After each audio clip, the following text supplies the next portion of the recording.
Hey guys, Mike with Jenson here, and I'm here with something new from Ibis, and let's just say the best just got better.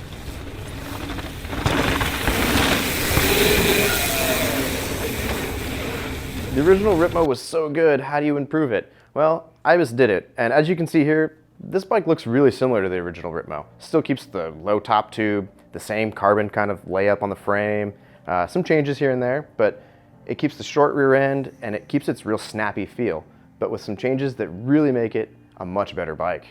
Now, I've been personally riding the Ripmo AF for quite a while now, and with that bike, Ibis made some really great changes to geometry, leverage ratio, the suspension tune, and just an overall update.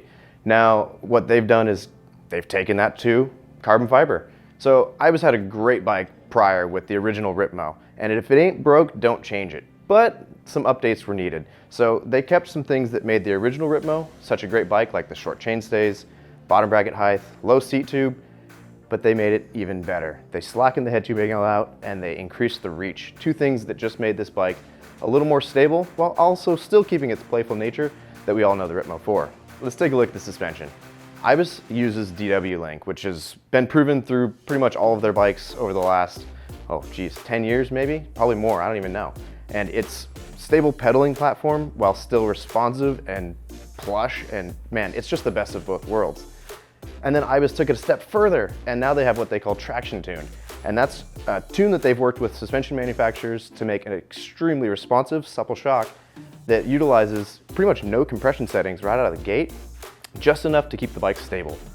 One of the other big things that Ibis did with this new Ripmo 2 is they changed the linkage and the progression rate on the rear end of this bike. It was something they also did with the Ripmo AF, and it's something that allows you to run select coil shocks and these large canister downhill style shocks like the Float X2. And this is great for me. I personally run a coil shock on my bikes, and I have for the last few years.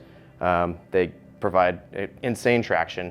They're supple, they don't fade, and with the DW Link on the Ibis bikes, they don't bob, and they still pedal amazing, and that's great for me. All right, let's get to the real question here. If you already own an Ibis Ripmo, and I'm talking the carbon fiber one, is it worth it for you to upgrade to this new Ripmo 2? In my humble opinion, yes it is. The Ripmo was such a fun bike, and it had geometry changes and things like that that were way ahead of its time, and this bike only continues that progression. The rear suspension changes along with that head angle, for me, that's enough right there. And Ibis does such a great job with these bikes.